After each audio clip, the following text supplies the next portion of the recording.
Call-in telephone number if you'd like to be on the program, 844-527-8723, 844-5-CRUSADE. Email address, same as it ever hath been. I am KingDude at protonmail.com. I am KingDude at protonmail.com. Crusader Stadium chat room open at crusadechannel.com/chat. Just watching the destruction along PCH1. If you've never been to California, and you have been to Southern California, and if you know someone that's a local, they may tell you, what's that, Maggie? What's so funny? Oh, are we waiting for a buckshot bonus bark? Because he's right underneath. Yeah, he's parked down there. It's cold outside. He's hibernating. If you've ever been to Southern California, someone may tell you, especially if you rent a car, hey man, you should go take a drive up PCH1. Really is a beautiful drive. If you've seen any any movie or television show set in Southern California where there's a car chase and it's on a 2-lane highway and there are cliffs, you've seen PCH1. That's PCH, Pacific Coast Highway is what they call it. It's actually a U.S. one, but maybe it's California one. They call it Pacific Coast Highway, PCH1. And as you're darting in and out of the mountains, you'll come across little valleys, areas like Santa Monica, for example, and you'll see all manner of houses that are built there. Malibu, you'll have houses on both sides of the street there because it's beautiful. These houses are like built into the cliffs or the sides of the mountain, and it's a beautiful view of the Pacific Ocean. It really is. It's one of the most beautiful places on earth. I talked about it before. California is just one of the most picturesque places I've ever been in my life, and I've been to several foreign countries and almost every state in the union. Come on, TKD, we get to the damn point. Okay, so the point is this.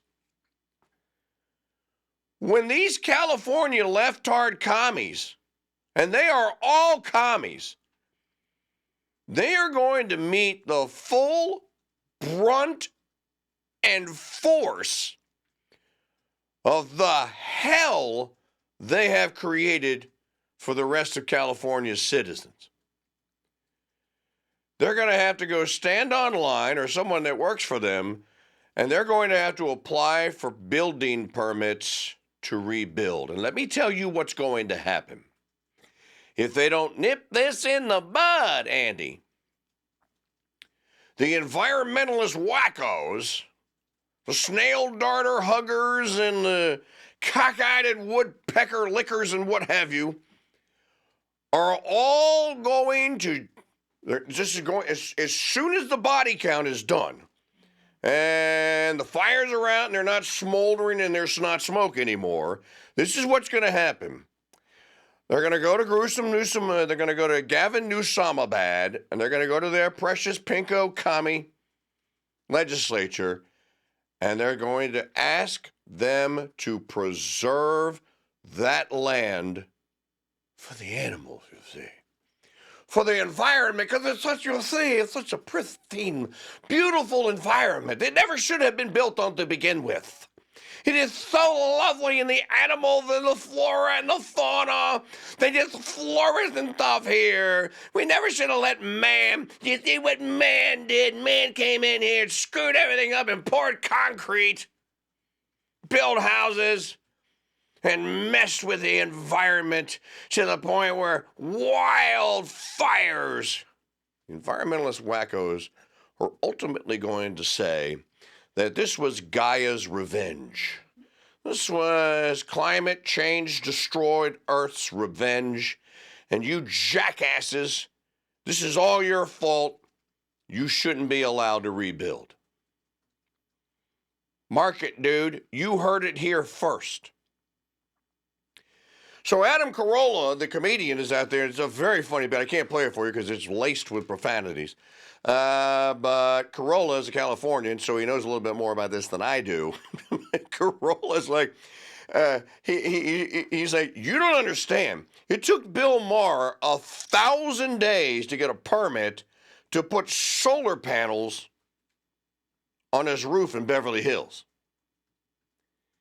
It took Carson Daly 2 years to convince the Santa Monica building people, building code or whatever, that that he could build a swimming pool. And when they finally relented, they made him build like a double-hulled super tanker.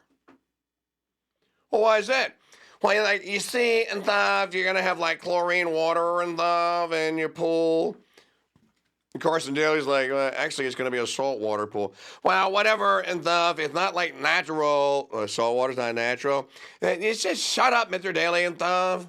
And some of this saltwater like leaks out and stuff. It's going to get into like an environment, and there might be a worm or an ant or something that's going to be like killed or destroyed. We can't allow that. You have to have a double hull. Who ever heard of such imbecility? You want to talk about first world problems? The first world problem, this is a manufacturing. They manufacture first world problems here.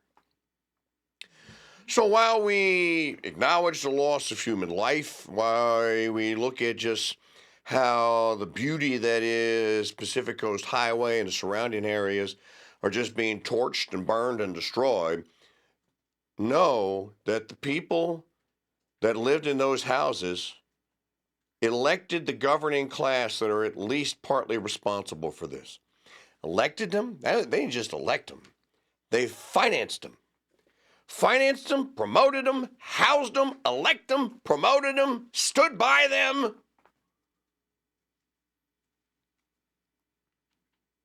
And now they have literally a hell on earth. Thank you, my microphone is moving here. That's what happens when you do a last-minute adjustment. Right before, I think I got it tightened up. So lots to talk about here on this. I want to get into some of the actual things that brought this about.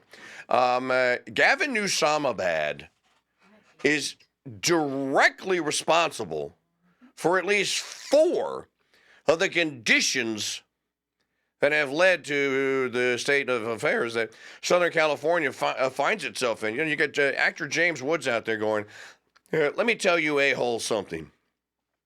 You know why this is happening? It's not happening because of climate change, you dummy. It is happening because you made it impossible. Did you know, for example, and I'll explain this to you. Did you know Southern California voluntarily surrendered? I'm looking for the story here. Is it in the pile about the firefighting equipment and the fire trucks and stuff that it sent to Ukraine?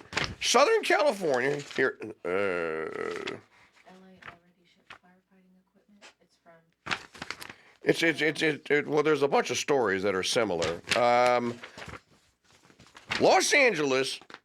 It's not in the pile. Los Angeles sent a contingent of their own fire trucks to Ukraine. So now Ukraine, and everyone knows that Ukraine is known for its wildfires. Wildfires happen in the middle of the snow tundra in Ukraine all the time. So, thank you. LA sent firefighting equipment to Ukraine. Why?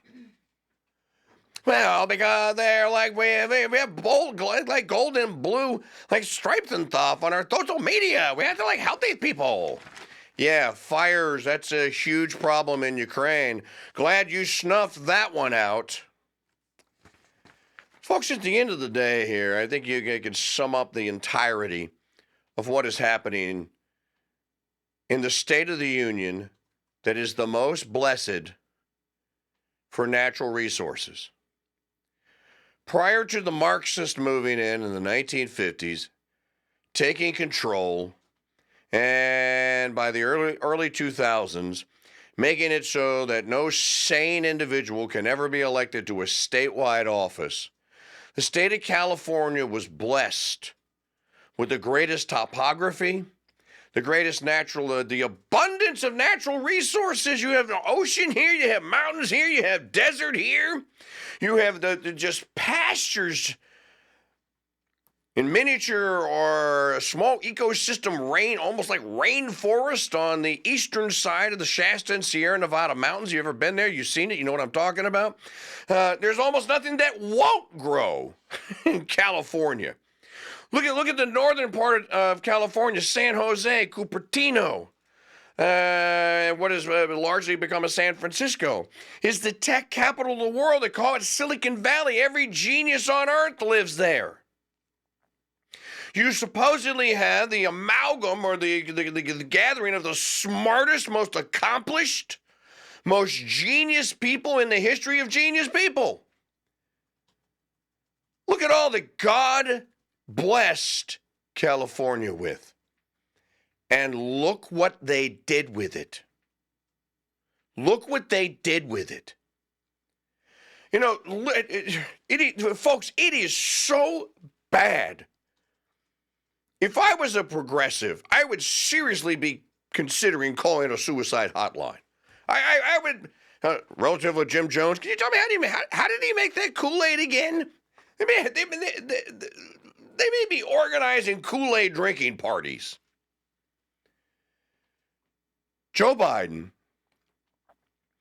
goes to California yesterday to go survey the damage. He's in L.A. Behind the old man, literally, Rome is burning. The only thing that was missing is no one handed Biden a fiddle. If someone went ahead, here, Joe, hold this fiddle out, just like you're playing it. Rome burned while Nero fiddled, right, is the old adage. Even though historians now say that that's not true. So what?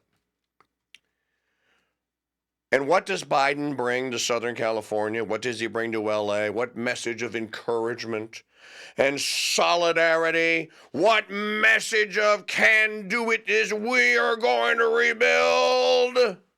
Does he bring? Well, me and old Corn Pop became great grandpas today. You made an announcement about your family tree growing while people are dying right behind you.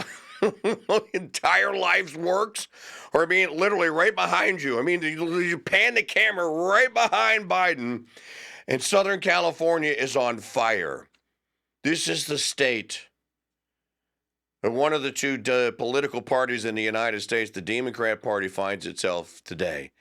How do you extricate yourself from that? The entirety of the whole exercise now has just been laid open bare for all to see in what's happening in California. You know, I have story after story after story after soundbite after I have meteorologist Anthony Watts going, hey, let me give you a little checklist here of things that happen in the state of California that entirely could have been avoided. By the way, we have a clip of President Trump talking about this, going like, I went to Austria. Austria, it's a beautiful country. It's like our country. It's beautiful. And the Prime Minister of Austria says, why do you have fires? We have forests just like yours. We have brittle, dry forest, but ours don't burn. Why do yours burn? 4 months ago, Donald Trump was standing at his golf club, and I forget where it is, but it's north of Southern California there, and the Pacific Ocean was behind it. We broadcast this press conference right here on the CRUSADE Radio Network. It was middle of the afternoon, and he was asked a question after he gave his remarks. He was asked a question about Gavin Newsome in California. And then this is when, remember, I played you the soundbite the next day on the show, and I said, this is why he's not one of them. And this is why Trump has always been a different kind of an animal, a different kind of a creature, why they can't figure out how to beat him. Because he knows, if Dan Mundy is listening, he knows why things work. This is important. Accomplished men know why things work. And if they don't know, you know what accomplished men do? Well, to be accomplished in that field, they figure out, okay, I don't understand it, so explain to me, why does this work? There stood Trump with the Pacific Ocean at his back, talking about how the water conservation and environmental conservation policies of the state of California were going to lead to an environmental disaster. You know, what an irony, ladies and gentlemen. The state that gave you the electric vehicle and the windmill and the solar panel farm and all of the millions and millions of tons of CO2 that we prevented from getting into our atmosphere and stuff. All of it, and the next 400 years worth, have now been undone by the wildfires they created. Let that sink in for just a moment. You could have taken the entirety of the human race's carbon dioxide output, CO2, all of it, past carbon credit and cap and trade and everything, and reduced it. We cut it by 20%. And it has all been outdone by the California wildfires. You can see them from space now. You can actually see it. Anthony Watts has a video on his site. You can see a satellite shot. You can actually see the Santa Ana winds, which blow in from like Death Valley. They blow in from the east. They come up and over the mountains. When they come down the mountains, they pick up speed. And this is what's driving a lot of the fires, because the winds are 50, 60 miles an hour. They're very dry because they come from the desert. And they blow out to sea. And you can actually see the smoke from the three, I think it's 5 fires now. It was 3 yesterday, now it's 5. You can actually see the smoke from the 5 fires now being pushed out to sea, and there's a cloud. And you can actually see it from outer space. This is like a volcano erupting, in other words. So all the king's horses and all the king's men couldn't put Gavin Newsome Dumpty back together again. This is an environmental catastrophe. What an irony here. These people were going to save the planet. If we all just acted like Californians, why? We would hug the earth. Mother Earth would love us. She'd shower us with kisses. She would reward the human race with beautiful, pristine, clean air. Water, abundant, crystal clear, tinted blue water to drink. What an irony that the state and the people who concocted the entirety of the environmental wacko movement didn't prepare for their own predicted calamity. I think that's one of the real takeaways here. You've been lecturing us about how we have to prepare, you see. We got to spend trillions of dollars to prepare for the inevitability that ultimately we're all going to get killed or destroyed in some fashion, some way, by climate change.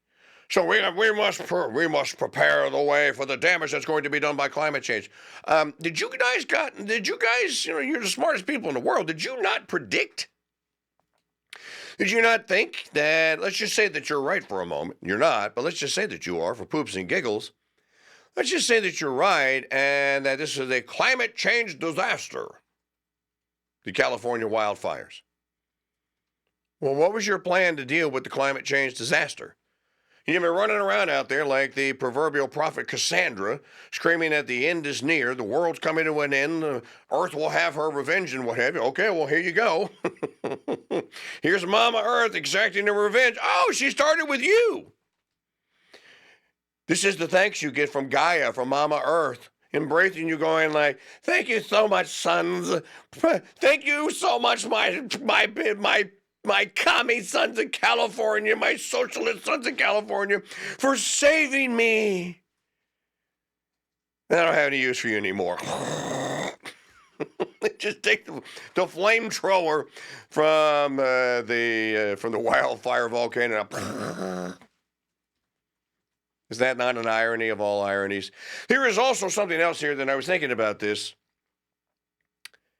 Pompeii.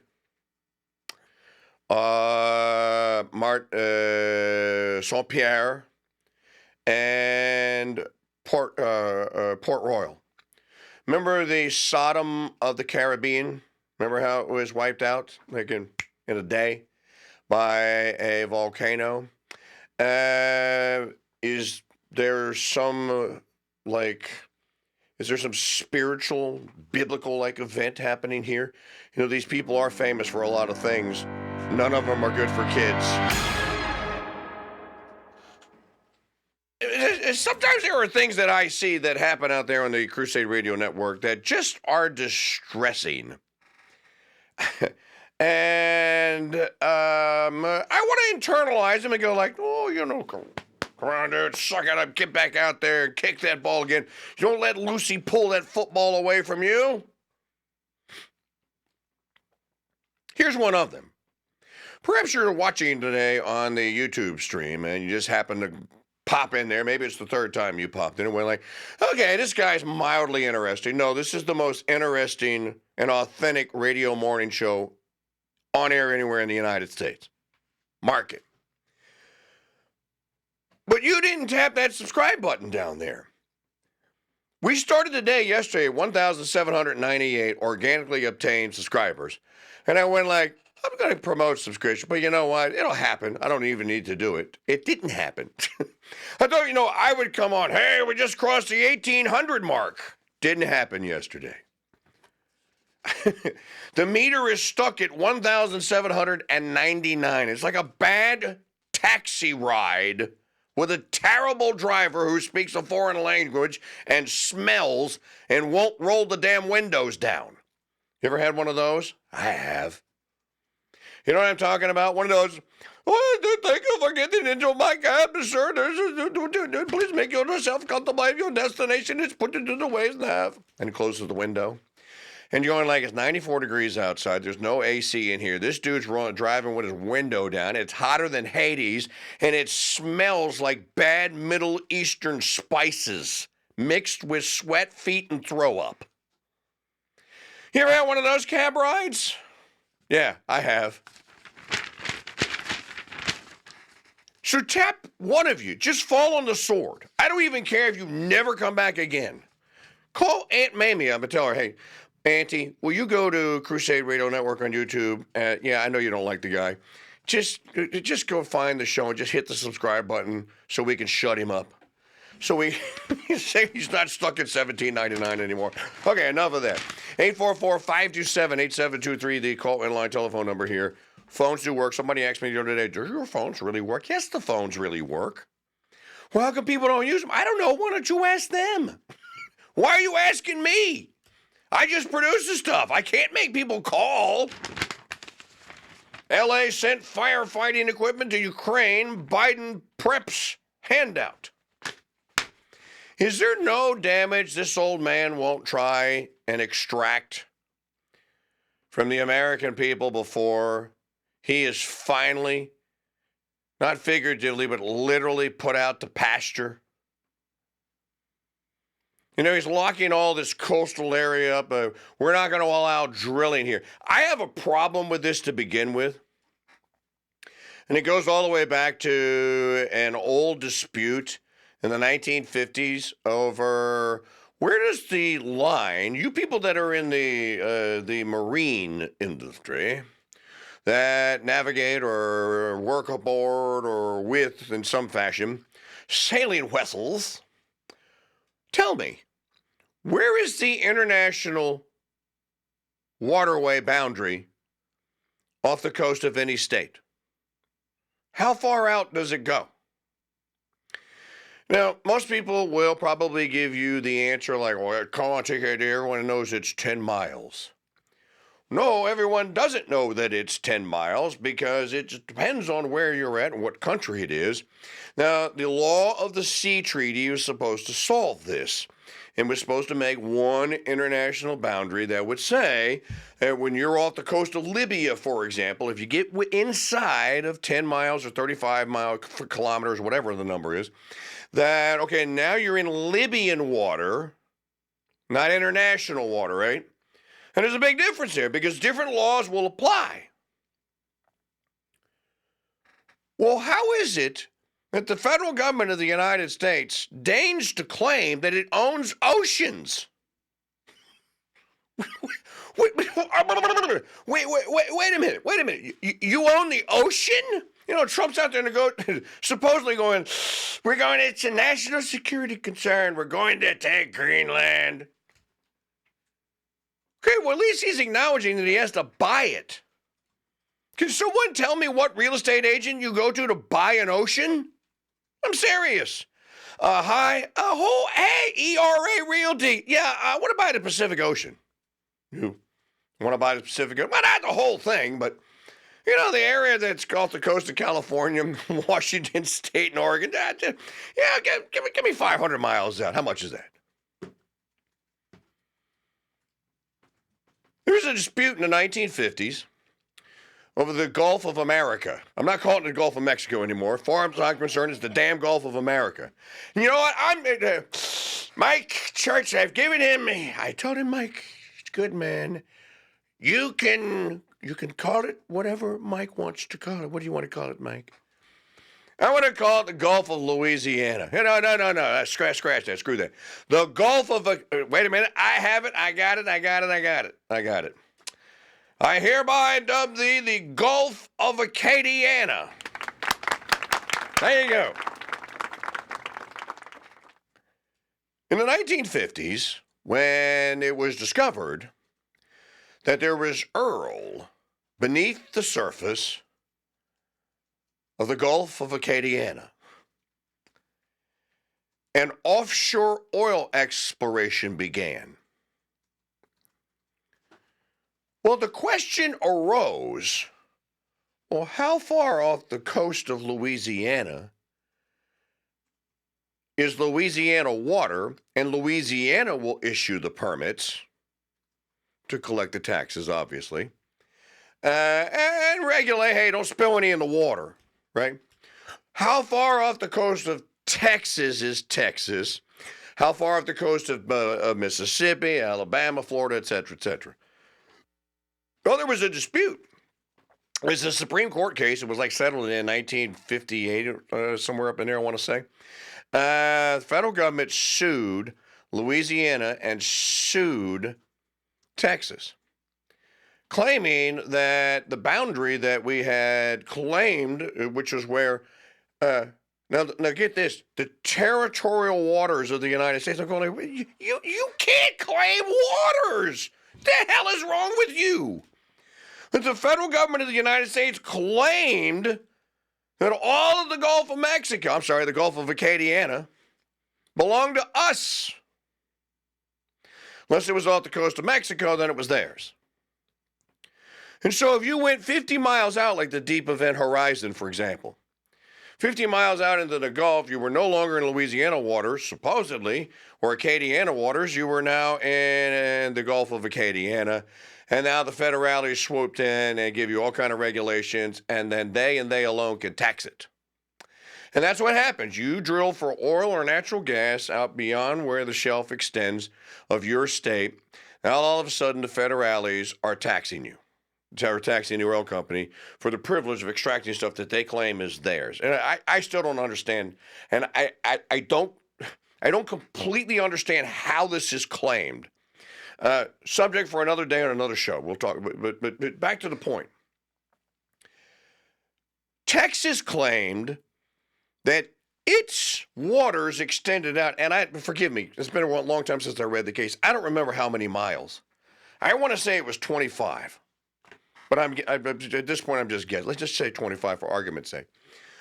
The federalities were claiming that it was 10. The Texas said, no. We always claimed this, and back in the 1840s when Texas joined the Union, it wouldn't have been measured in miles. It would have been measured in leagues. Like Jules Verne, 20,000 Leagues Under the Sea. I'm serious about it. It would have been measured in leagues. The Louisiana State Constitution, this is interesting here. I hope I'm not boring you to tears with this little history lesson here, but I think it's applicable. When Louisiana decided to join the Union in 1811, we had a convention. wrote a constitution. In 1812, it was ratified by the parishes that were going to make up the new state. And then the application was sent to Mordor on the Potomac, and President Madison ultimately approved it, and so did Congress, and Louisiana's admitted in. It's interesting to read the 1812 Louisiana Constitution because it specifies where our boundaries are. Now, this is the most fascinating thing, one of the most fascinating historical things that I think I've ever studied. It gave a parallel line of latitude. From that latitude line, it said 40 leagues out into the Gulf of Acadiana is where the boundary of Louisiana extended. Congress accepted the ratification. That's our border. What happened in the interim here? Now, this is all tied together with Biden trying to tie up all the offshore drilling, saying that you can't drill off the coast of it. It's not your decision to make. It's the state's decision to make, is my point. Well, what happened? Erosion. Most of it caused by man, by oil companies that started splitting up the old the Chandeleur Islands and the Barrier Islands off the coast of the Boot part of Louisiana. You can see it on. You got to get an old map, but you could see it. Texas didn't have that big of a problem. They suffered a little bit of erosion, but not much as much as us. So we claimed that the sea, the Gulf of Acadiana, has encroached, but that doesn't change where the boundary is. Do you know today that the boundary of where the 1812 Louisiana Constitution says is Louisiana territory would extend from Empire, Louisiana, if you know where that's at, congratulations to you, would extend, or Gulf, here, Grand, what's the name of the big fishing village down there? Grand Rapids? What? Grand Rapids? No. Grand, off the coast of Louisiana. And that's not Grand Rapids. I said Grand Isle. Grand Isle. It would extend from Grand Isle, Louisiana, 43 miles out into the Gulf of Mexico. You know how many of the oil rigs that are out in the Gulf of Mexico that would encompass? About 90% of them would all then be paid. It's like a $10 billion windfall for the state of Louisiana. We lost the Supreme Court case. The court ruled that the boundary of Louisiana was moving, and it only counted land. You couldn't count land that had become flooded. Imagine this. So how does Biden just lock up thousands upon thousands of nautical miles of coast off of states by claiming somehow that the United States has a stake or a claim on a territorial water? That's preposterous to me. And it ought to be ridiculous and preposterous for anyone else. Show me in the Constitution where it says that the general government of the United States can claim oceans. Here's a question. Where the Mississippi River runs through your state, does the federal government own the river? Or is it a navigable waterway that is owned by everyone? Who can claim that you own the Mississippi? Just giving you an example here. You know, the same thing's going to happen in California with the nut job starting when they start applying for permits to rebuild, and they're told, we locked that up for the snail darter. We're not gonna allow rebuilding on that in Santa Monica and stuff. You watch what's going to happen here. Now let me go back to what started all this rant here, which was Biden is going to write another $500 million check to the Ukrainians. People in North Carolina, what happened to that story? In the aftermath of Hurricane Helene, people in North Carolina are still homeless. There's still people that don't have power. There are now people that are being told by the state of North Carolina, in some instances, we're just going to go ahead and lock that property up. You never should have built on it to begin with. I realize your ancestors have been there for 9 generations, but they probably shouldn't have done it either. So we're just not going to let you have it. The taking of private property is alarming. folks, and I fear, and I don't want this to happen to you people in California. I don't. I think it would be an absolute travesty. They may come in and go like, well, we'll give you a couple $100,000 for your lot on Malibu and what have you, but yeah, we're not. The houses don't look good from the ocean anyway. Who cares what it looks like from the ocean? Because that's what I do on weekends. I sail out into the ocean. I go out into the Pacific Ocean, 10 miles, and go like, hey, let's turn around. Let's look at the coast. It would be so pretty and stuff if there weren't there stupid like houses and stuff. Freaking donkulous, folks. Yeah, Defender in the chat room says there are still people living in tents below freezing temps and are also having their children taken from them for not providing proper shelter. Just imagine that. I got to tell you, the state of North Carolina, the government of the state of North Carolina is in bad. It is bad. Tar Heel State used to be a reliably crimson red enclave of conservatism and good old folksy Carolinian charm. What the hell happened? Government happened. As Washington called it, fire happened. This is a story by Brendan F. Diaz. Oh, wait a minute.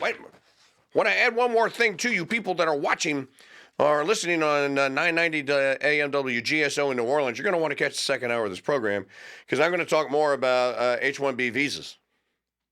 I'm not letting this one die. I think it's one of the biggest issues of the incoming Trump administration here.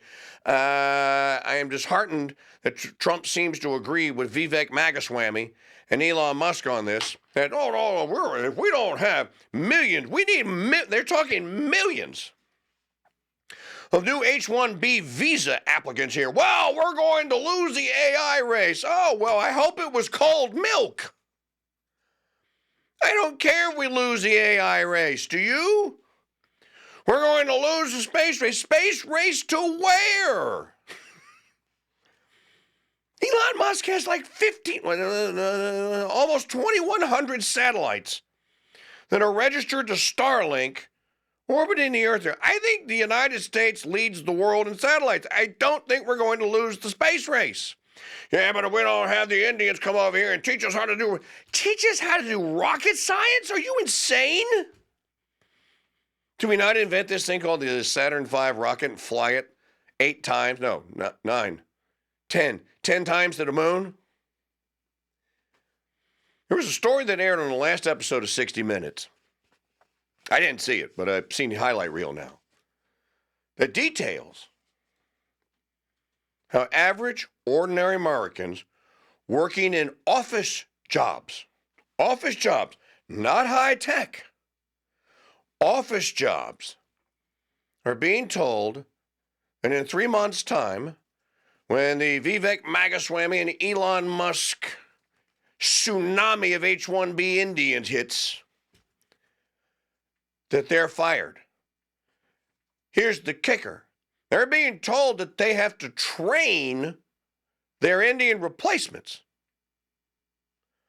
Now, wait a minute. Wait a minute. Wait. No, Mike, that's not right. No, our Indian friends are far smarter than we are. We don't have people that are smart. No, they're coming in here to do jobs that Americans won't do and can't do because we're stupid. No, that's not really the case. And again, I had this thread from this guy who used to be an engineer at Apple, and I didn't read it yesterday, but I'm going to get into it today. We got a lot on tap here today. Mike Church Show here on the CRUSADE Radio Network. Folks, I realize we're just 2 weeks removed now from Christmas, and many of you are probably still broke, as are we. But we're doing fundraising this month, as we do every month. By the way, you have yourself a merry, manly little Candlemas now. It's been extended. We are going to give the AR away on January the 31st, on the Friday, January 31st show. I invite you to go to shop.mikechurch.com. Check out the new trilogy spices. You get the Beast of Butt Rub, Katie Anna Steak Seasoning, and Chicken Mamu. It took us years to take advantage of my years and years and years of competitive cooking and barbecue events and other cooking events, and putting these spices together because we always made our own rubs and then perfecting them. The Chicken Mamu is getting rave reviews. You already had the Acadiana steak seasoning, and the Beast and Butt Rub is just everyone's favorite. Anyone that brings Beast and Butt Rub and puts a bottle on their table and starts using it regular won't use something like Tony Chachere's as they used to. They'll use Beast and Butt Rub instead. So you can get your tickets for the Mary and the Manly part, or to win the AR. And it's just an amazing the chance you had to win this beautiful custom-made AR. One ticket for $10, 6 for $50. Go to shop.mikechurch.com. Don't forget the rubs, and don't forget the coffee. The Capuchin Holy Roast, Abbey Roast, Twin Pikes Roastery, and all the great coffees we have there. Again, shop.mikechurch.com. So I'm going to talk about this H-1B visa. I'm going to get back into a little bit more Buchanan suicide of a superpower. Because I think we can avoid a suicide. Well, let me finish up a little bit here with the Biden thing. You know, when the Constitution was amended to make it so the congressmen are sworn in on January the 3rd, that was done for a specific reason. Can you guess what the reason was? I'll wait. The reason was because it was then mandated that the Electoral College votes are to be counted on January the 6th. The spirit of the amendment was they didn't want a lame duck, soon to be out of power Congress, counting the Electoral College votes and doing what they did in the 1878 election, I want to say, or it was 1870, I think it was 1878. They didn't want, or 1876, they didn't want that, they didn't want a repeat of that. And so they said, well, the Congress will then be sworn in on January the 3rd. That would mean then that the Congress that was elected with the new president or the returning president would then certify the Electoral College votes here. This is directly bearing on the end of the president's term. Well, another amendment sets the end of the president's term as noon on January the 20th. So you basically have 2 weeks, which is exactly 2 weeks from Epiphany. That's the Feast of the Epiphany, January the 6th, or the certification of Electoral College. It's implied in there that there is to be some sort of a transitional grace period. Well, then why is Biden abusing it? You know, Trump did not abuse his grace period. He was still fighting in the courts and trying to stop the certification or the ultimately, I mean, once the Electoral College votes were certified, there wasn't much he could do about it. But, you know, for all the people that were accusing, he won't ever leave power, he won't ever relinquish power, who does it look like does not want to relinquish power now? It's Biden. The United States is broke. We need a transfusion of $232 trillion just to get back to being old-fashioned broke. True story. How much? $232 trillion, number 2. That's just to be broke and not have any money. You're $232 trillion. Another way to look at it, is, I guess, is, well, you know, come on, what's another trillion or two between friends?